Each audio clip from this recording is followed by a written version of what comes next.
If 10 का value ये है, 10a+b का मतलब ये है, क्या दिया हुआ है यहां लिखे कि 10a+b का मतलब आपके देर का है √3। एक तो हमारे पास ये दिया हुआ है, एक हमारे पास ये दिया हुआ है, क्या लिखा हुआ है 10a-b का मतलब कितना देर का आपके 1/√3। इसने बोला 10a+b ऐड करो तो √3 आता है और 10a-b करो तो 1/√3 होता है। अब आगे चलते हैं, यहां पर क्या लिखा हुआ देखो, a और b को अगर आप ऐड करोगे तो कितना आने वाला है, 0 से बड़ा और 90 के बराबर या 90 से कम आएगा। आप जब उत्तर निकाल लोगे उसके बाद, ये कोई काम का नहीं, ऐसे लिखा हुआ है, ये लिखा हुआ है अगर आप a और b को जोड़ोगे तो उत्तर जो भी आएगा वो 0 से बड़ा होगा और 90 के बराबर भी हो सकता है, 90 से कम भी हो सकता है।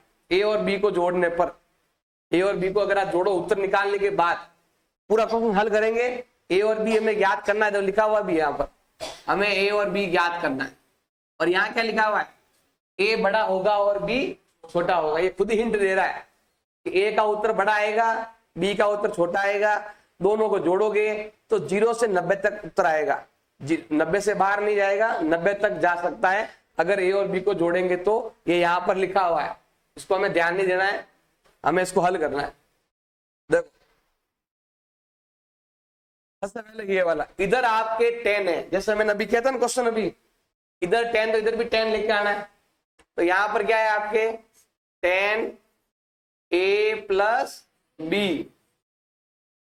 अब यहां पर 10 है तो इधर भी 10 लाओ, बताओ √3 10 में कब आता है, 10 60 का मतलब होता है। तो यहां पर हमने लिख दिया 10 60 डिग्री। देखो ये वाला और ये वाला आपके सेम, ये दोनों सेम तो ये दोनों भी, तो यहां पर लिखेंगे a+b का मतलब होता है आपके कितना 60 डिग्री। और ये हो गया हमारा इक्वेशन नंबर 1। a और b को जोड़ो 60 आएगा, ये खुद ही कह रहा 60 ही आएगा, a+b का जोड़ 60 है, देखो इससे कम ही हो रहा है 90 से।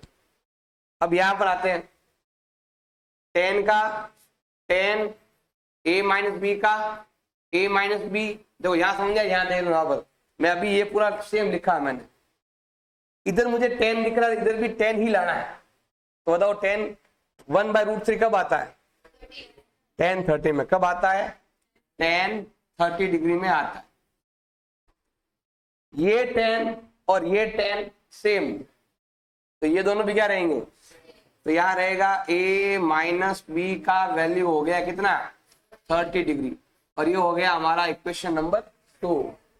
अब ये दोनों इक्वेशन जो है ना चैप्टर नंबर 3 में करते थे ना एलिमिनेशन मेथड, उससे कर लेना, वही तरीका करना है, देखो ध्यान देना। अब यहां पर मैं क्या लिखूंगा, फ्रॉम इक्वेशन 1 एंड 2, दोनों इक्वेशन लेनी है, ये और ये। यहां पर क्या लिखा हुआ है, a+b का वैल्यू 60 डिग्री और a-b का वैल्यू दे रखा है 30 डिग्री। और तरीका दिया है कि x+y मान लो, इसको क्या मानना है, x+y की तरह है। जब भी एंगल फाइंड करना है तो सिंपल है, दोनों को जोड़कर 2 का भाग दोगे। देखो अगर आपको a ज्ञात करना है तो दोनों को जोड़कर 2 का भाग दे दो, और b ज्ञात करना हो तो क्या करेंगे, दोनों को घटाकर 2 का भाग दे दो, तो कितना आएगा 15 और 45। बताया हुआ था आपको चैप्टर नंबर 3 में, शॉर्ट ट्रिक में बताया था कि जब भी आपके x+y लिखा हुआ हो और x-y लिखा हुआ हो तो दोनों को जोड़कर 2 का भाग देंगे। देखो ये दोनों प्लस वाले हैं, जोड़कर भाग देंगे, और ये दोनों 1 + 1 - तो घटाकर भाग देंगे दोनों को। इन दोनों को जोड़कर भाग दो, इन दोनों घटाकर भाग दो, तो सीधा उत्तर आ जाएगा। अब यहाँ कैसे करने, देखो ध्यान लगाना, सिंपल है, b से b कट गया, अभी 1a और 1a इक्वल टू, देखो दोनों को जोड़ा, इधर दोनों जोड़ लिया और डिवाइड कर दो। a का वैल्यू आएगा 90/2 इक्वल टू होता है 45 डिग्री। अब ए से हम बी भी ज्ञात कर लेंगे, तो यहां लिखते हैं, इधर लिखो, इधर लिख दो, put the value of A in equation 1, यहां रख देते हैं इसमें। देखो ए का ए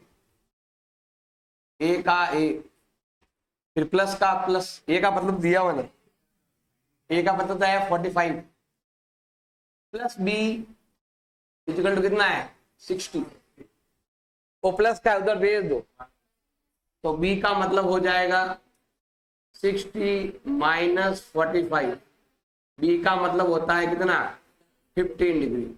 ये देखो ए का वैल्यू बड़ा आया, बी का वैल्यू, ये खुद ही कह रहा है ए बड़ा आएगा बी छोटा आएगा, दोनों को जोड़ दो 90 होता है। ये देखो दोनों को जोड़ा कितना आ रहा है 60 आ रहा है, 90 से कम ही आ रहा है।